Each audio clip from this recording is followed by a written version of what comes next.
Welcome to C Rangarajan spoken English channel. గత 40 సంవత్సరాలుగా నేను స్పోకెన్ ఇంగ్లీష్ కోచింగ్ ఇస్తూ ఉన్నాను. కేవలం నా కోచింగ్ మూలంగా చాలామంది దేశ విదేశాల్లో హై పొజిషన్స్లో సెటిల్ అయ్యారు. అంతేకాకుండా నేను ఎన్నో సంవత్సరాలు స్టడీ చేసి ఎవరికైనా అర్థమయ్యే రీతిలో 2 బుక్స్ రాశాను. ఈ బుక్స్ మెటీరియల్ కావాలంటే వాట్సాప్లో నాకు మెసేజ్ పంపించండి. నా వాట్సాప్ నంబర్ 9550365283. ఇది హెడ్లైన్లో కూడా ఉంటుంది. చెరో 100 రూపాయలకి పూర్తి మెటీరియల్ లభిస్తుంది. మెటీరియల్లో ఎక్స్ప్లెనేషన్ తెలుగు ద్వారానే ఉంటుంది.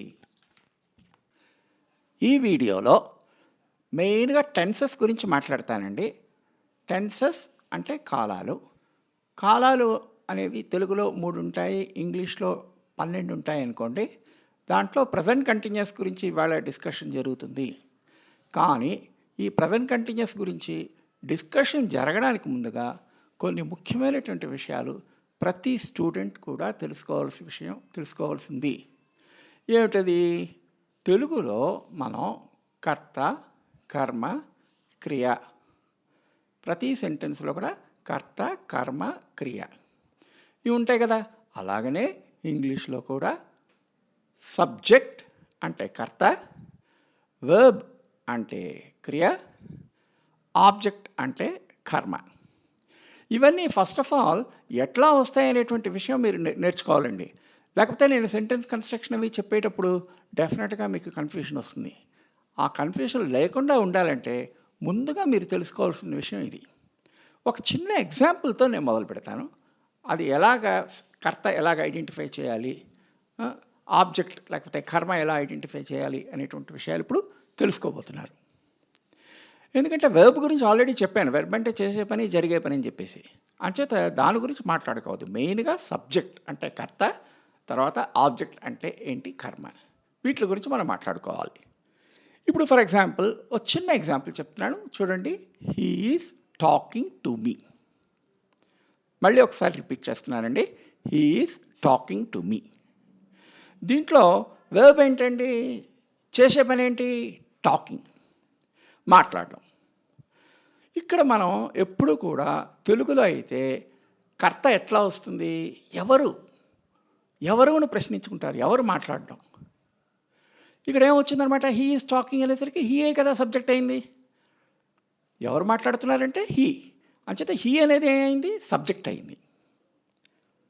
సో హీ అనేది సబ్జెక్ట్ అయింది, కర్త. అలాగా మనం ఐడెంటిఫై చేయాలి. వెర్బ్కి ఎప్పుడు కూడా ఇంగ్లీష్లో అయితే హూ అనేటువంటి క్వశ్చన్ వేయాలి. హూ అంటే ఎవరు. He is talking. ఆ రకంగా మనం కర్తని ఐడెంటిఫై చేస్తాం. ఫర్ ఎగ్జాంపుల్ నెక్స్ట్ ఏంటంటే ఈజ్ టాకింగ్ టు మీ కదా. హూమ్ అనే ప్రశ్న వేసుకుంటే కర్మ వస్తుంది, అంటే ఆబ్జెక్ట్ వస్తుంది. హూమ్ అంటే ఏంటి? ఎవరిని. He is talking to me. Talking అంటే మాట్లాడడం. ఎవరితో మాట్లాడుతున్నాడు? మీ, నాతో మాట్లాడుతున్నాడు. అంచేత మీ అనేది ఏమవుతుందన్నమాట? తెలుగులో అయితే కర్మ, ఇంగ్లీష్లో అయితే ఆబ్జెక్ట్. ఇప్పుడు నేను మీకు చెప్పాను, కర్త అనేది వెర్బ్ ఉందనుకోండి, టాకింగ్ అనే వెర్బ్. హూ అంటే ఎవరు అని ప్రశ్నించుకుంటే వచ్చే సమాధానమే సబ్జెక్ట్ అవుతుంది. ఎవరిని అని చెప్పేసి క్వశ్చన్ వేసుకున్నప్పుడు సమాధానం వచ్చిందంటే అదే ఆబ్జెక్ట్ అవుతుంది. ఇప్పుడు ఇంకో చిన్న ఎగ్జాంపుల్ ఇస్తే క్రిస్టల్ క్లియర్గా మీకు అర్థమవుతుంది. For example she is eating bananas. ఏంటండి? She is eating bananas. దీంట్లో ఈటింగ్ అంటే తినడం, ఒక యాక్షన్ జరుగుతుంది. జరుగుతూ ఉన్నప్పుడు న్యాచురల్గా ఎవరు తింటున్నారు? షీ. షీ అనేది ఏంటి? సబ్జెక్ట్ అంటే కర్త. చెప్పాను కదా. ఎవరు అంటే ఇంగ్లీష్లో హూ. హూ అని క్వశ్చన్ వేసుకున్నాను. Who is eating? She is eating. అంచేత షీ అనేది అయిందనమాట, సబ్జెక్ట్ అయింది. ఇప్పుడు షీ ఈజ్ ఈటింగ్ ఎవరిని అని ప్రశ్న వేసుకోం కదా. వాట్, ఏమిటి. She is eating what? Bananas. ఆ బనానాస్ అనేది ఏంటంటే ఆబ్జెక్ట్, కర్మ. అంటే ఇప్పుడు మీరు ముఖ్యంగా తెలుసుకోవాల్సిన విషయం ఏమిటంటే ఆబ్జెక్ట్ ఎలా వస్తుందన్నమాట, అంటే కర్మ ఎలా వస్తుందన్నమాట. వెర్బ్కి క్వశ్చన్ వేసుకుంటాం, హూమ్ కానీ వాట్ కానీ. హూమ్ అనేది మనుషులైతే వేసుకుంటాం, ఇందాక వచ్చింది హీస్ టాకింగ్ టు మీ అనేసరికి మీ అనేది ఆబ్జెక్ట్. ఇక్కడ హీఈస్ ఈటింగ్ బనానాస్ అనేసరికి హీఈస్ ఈటింగ్ వాట్, దేన్ని, బనానాస్. అంచేత బనానాస్ అనేది ఆబ్జెక్ట్. ఇక్కడ మీరు ఇప్పుడు క్లియర్గా తెలిసింది అనుకుంటాను, టాకింగ్ అనేది వెర్బ్ అండి. Who is talking, he is talking. అలాగే షీ ఈజ్ ఈటింగ్ బనానాస్ అనే దాంట్లో ఎవరు, who is eating, she is eating, అక్కడ సబ్జెక్ట్. ఫస్ట్ సెంటెన్స్లో ఇప్పుడు హీ ఈజ్ టాకింగ్ టు మీ అన్నారు కదా, ఎవరితో మాట్లాడుతున్నారు అన్నప్పుడు హూమ్, మీ అనేది ఆబ్జెక్ట్ అయింది కర్మ ప్రీవియస్ సెంటెన్స్లో. నెక్స్ట్ సెంటెన్స్లో షీ ఈజ్ ఈటింగ్ బనానాస్ అంటే who is eating bananas, she is eating, she అనేది సబ్జెక్ట్ లేకపోతే కర్త అయింది. బనానాస్ అనేది ఏంటంటే వాట్, దేనిని, బనానాస్. అంచేత వాట్ అనేది దానికి సమాధానం వచ్చింది కాబట్టి బనానాస్ అనేది ఆబ్జెక్ట్ అయింది. ఈ విషయం ముందు మీరు తెలుసుకున్న తర్వాత నేను ఇప్పుడు ఫస్ట్ టెన్స్కి నేను నిర్భయంగా వెళ్ళవచ్చు అనమాట. ఇప్పుడు ప్రజెంట్ కంటిన్యూస్ టెన్స్ డిస్కస్ చేయడానికి ముందుగా ఇంకా కొన్ని విషయాలు మీరు ముఖ్యంగా నేర్చుకోవాలండి. ఇది ఏమి లేదండి, first person, second person, third person ఇవన్నీ చెప్పాను కదా, దాని యొక్క కొద్దిగా ఎక్స్టెన్షన్ అనమాట. ఇందాక మనం అదే ఫస్ట్ వీడియోలో మనం ఫస్ట్ పర్సన్ సింగులర్ నెంబర్ అంటే ఐ అన్నాం కదా.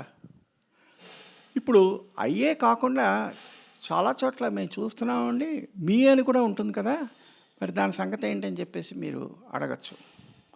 ఇప్పుడు వాటి గురించి నేను మాట్లాడతానండి. ఎందుకంటే first person I, first person plural number we, second person singular number you, third person he, she, it, they ఇవన్నీ ఉన్నాయి కదా. వీటికి అన్నిటికీ కూడా డిఫరెంట్ ఫామ్స్ అంటే చాలా రకాల ఫామ్స్ ఉంటాయి. అవి మనం తప్పనిసరిగా సెంటెన్స్ కన్స్ట్రక్షన్లో తెలుసుకుంటే అతి సులువుగా మనం ఇంగ్లీష్లో మాట్లాడగలుగుతాం అనమాట. ఇప్పుడు first and foremost thing I యొక్క వేరే ఫామ్ చూద్దామండి. మీ గురించి మాట్లాడతాను. ఒక చిన్న ఎగ్జాంపుల్ ఇస్తాను. హీ ఈజ్ టాకింగ్ టు మీ.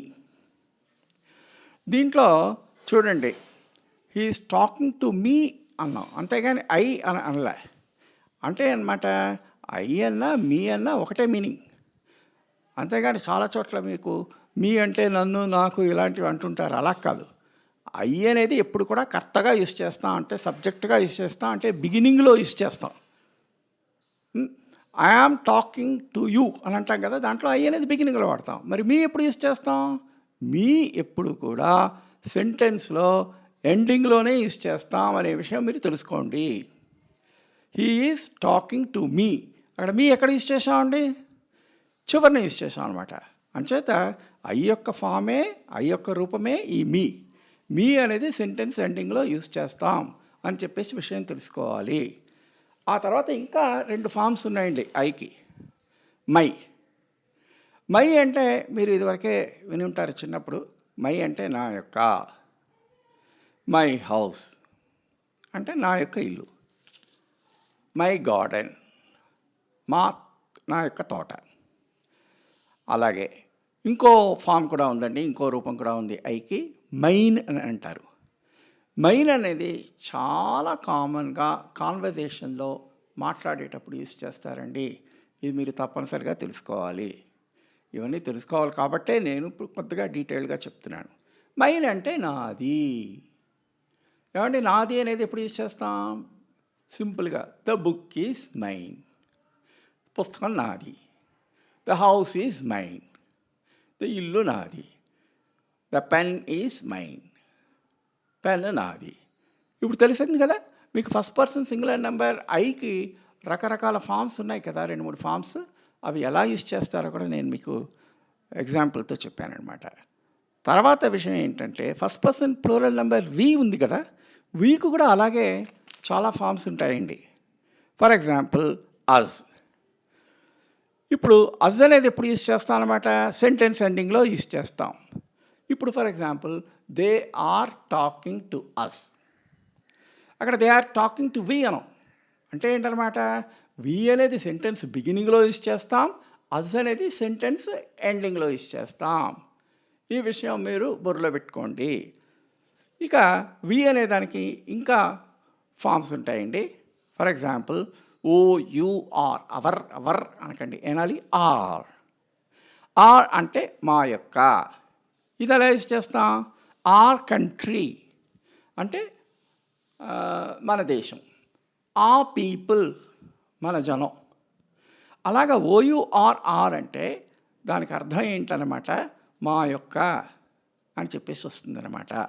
ఇప్పుడు first person I, first person plural number we, ఈ రెండింటికి different aspects and different forms, రకరకాల రూపాలు మనం నేర్చుకున్నాం. ఇప్పుడు సెకండ్ పర్సన్ అనేది ఏంటన్నమాట? యు. సింగులర్ అయినా అంటే ఏకవచనమైన, ప్లూరల్ అయినా, బహువచనమైనా ఒకటే కాబట్టి యు అనేది ఒక్కటి మాత్రం గుర్తుపెట్టుకోండి, సెంటెన్స్ బిగినింగ్లోనూ యువే ఉంటుంది, సెంటెన్స్ ఎండింగ్లోనూ యు ఉంటుంది.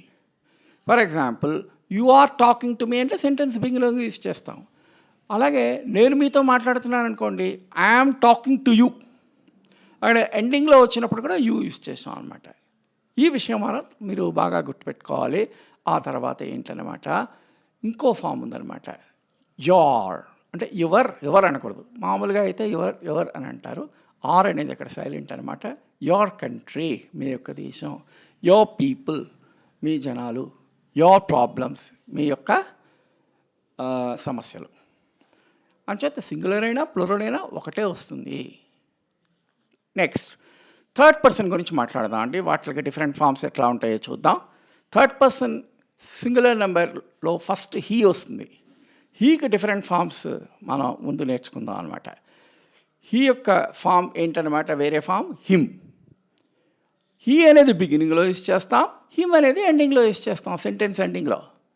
ఐఎమ్ టాకింగ్ టు హిమ్, అక్కడ హిమ్ అనేది ఎండింగ్లో యూజ్ చేస్తాం, ఐఎమ్ టాకింగ్ టు హీ అనం. అంచేత సెంటెన్స్ ఎండింగ్లోనే హిమ్ వస్తుంది. ఇది కాక హీకి వేరే ఫామ్ కూడా ఉంటుందండి. ఏంటది? హిజ్. హిజ్ అంటే అతని యొక్క, హిజ్ బుక్, హిజ్ కంట్రీ అతని పుస్తకం, హిజ్ హౌస్ అంటే అతని యొక్క ఇల్లు. ఈ రకంగా వస్తుందన్నమాట. ఇకపోతే నేను హీ గురించి మాట్లాడాను. ఇన్ ద సేమ్ బ్రెత్ దేని గురించి మాట్లాడాలి? షీ గురించి మాట్లాడాలి. షీ అనేది బిగినింగ్లో యూజ్ చేస్తాం, దాని యొక్క వేరే ఫామ్ ఏంటన్నమాట? హర్. ఇప్పుడు for example I'm talking to her. Her అనేది ఎప్పుడు వచ్చిందనమాట? సెంటెన్స్ ఎండింగ్లో వచ్చింది. అంటే ఏంటన్నమాట?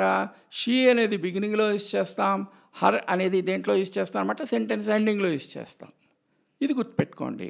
అది కాకుండా హర్ అనే దానికి ఎడిషనల్గా ఇంకో మీనింగ్ ఉంది. ఏంటది? హర్ అంటే ఆమె యొక్క, హర్ హౌస్ అంటే ఆవిడ యొక్క ఇల్లు, హర్ చిల్డ్రన్ అంటే ఆమె యొక్క పిల్లలు. ఇప్పుడు హీ గురించి మాట్లాడాం, షీ యొక్క డిఫరెంట్ ఫామ్స్ గురించి మాట్లాడాం. ఇట్టే తెలుసు, దాని గురించి పెద్దగా విషయాలు తెలుసుకోవడానికి ఏం లేదు, అప్రాణవాచకాలకు యూజ్ చేస్తామని చెప్పాం. ఇకపోతే థర్డ్ పర్సన్ ప్లూరల్ నెంబర్ ఉందండి. థర్డ్ పర్సన్ ప్లూరల్ నెంబర్ ఏంటన్నమాట? దే. అది ఆల్రెడీ తెలుసు. దే అనేది ఎప్పుడు కూడా సెంటెన్స్ బిగినింగ్లోనే యూజ్ చేస్తాం, సెంటెన్స్ బిగినింగ్లోనే యూజ్ చేస్తాం. దెమ్ అనేది ఇంకో ఫామ్ ఉంది, దాన్ని ఎప్పుడు యూజ్ చేస్తాం? సెంటెన్స్ ఎండింగ్లో యూజ్ చేస్తాం. For example I'm talking to them. Them అనేది అక్కడ ఏంటన్నమాట? సెంటెన్స్ ఎండింగ్లో యూజ్ చేస్తాం, నేను వాళ్ళతో మాట్లాడుతున్నాను. సో దే బిగినింగ్లో వాడతాం, దెమ్ అనేది ఎండింగ్లో వాడతాం అని చెప్పేసి మీరు తెలుసుకున్నారు. అది కాకుండా దేకి వేరే ఫామ్స్ కూడా ఉంటాయండి. ఏంటది? దేర్. దేర్ అంటే వారి యొక్క, దేర్ కంట్రీ, దేర్ చిల్డ్రన్ వారి యొక్క పిల్లలు, వారి యొక్క దేశం.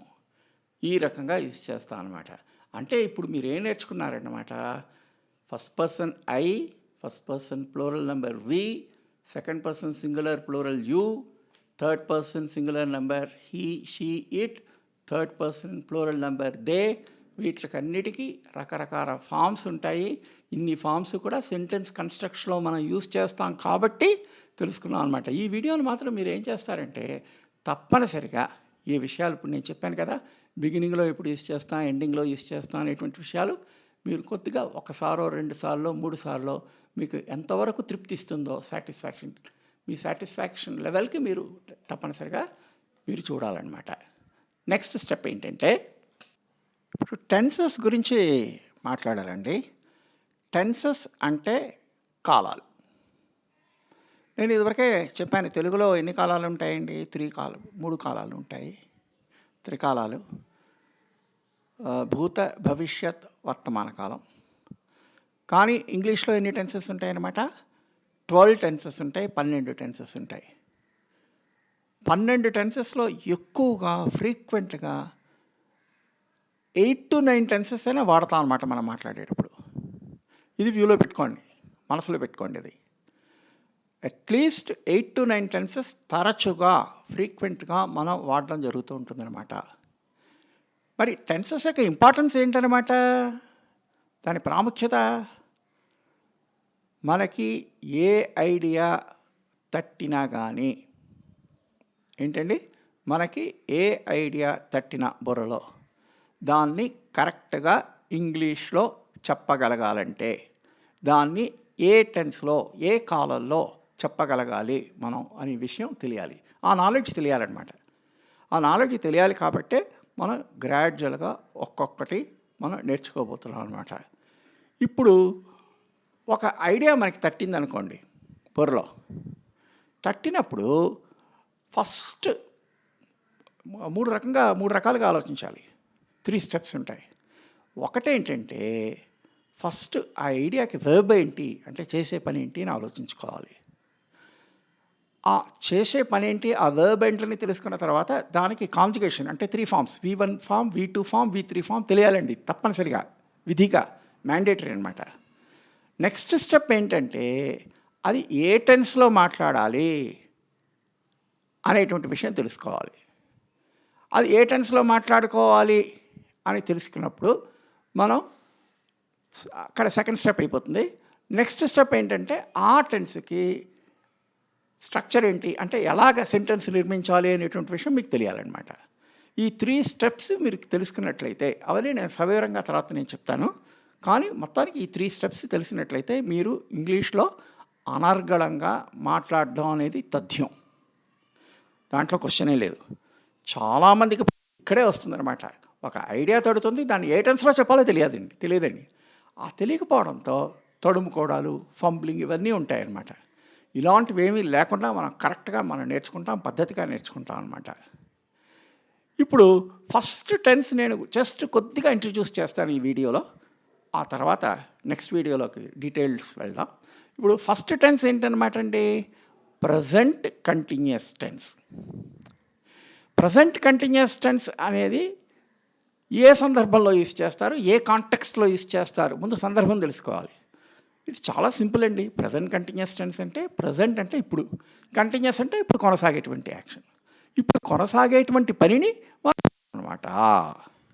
ఇప్పుడు కొనసాగుతున్నటువంటి యాక్షన్ని ప్రజెంట్ కంటిన్యూస్ టెన్స్లో ఎక్స్ప్రెస్ చేస్తాం, తెలియజేస్తాం అనేటువంటి విషయం ప్రస్తుతానికి తెలుసుకోండి.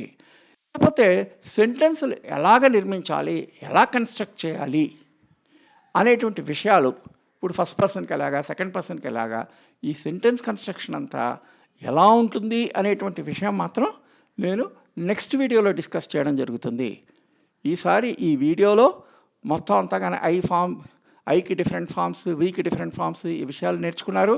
ఆ తర్వాత ప్రజెంట్ కంటిన్యూస్ టెన్స్ ఏ సందర్భంలో యూజ్ చేస్తారు అనే విషయం, టెన్సెస్ యొక్క ఇంపార్టెన్స్ మనం ఇంగ్లీష్ మాట్లాడడానికి ఎంతవరకు ఉపయోగంగా ఉంటుంది, ఎంత ముఖ్యం అనేటువంటి విషయం కూడా మీరు నేర్చుకున్నారనమాట.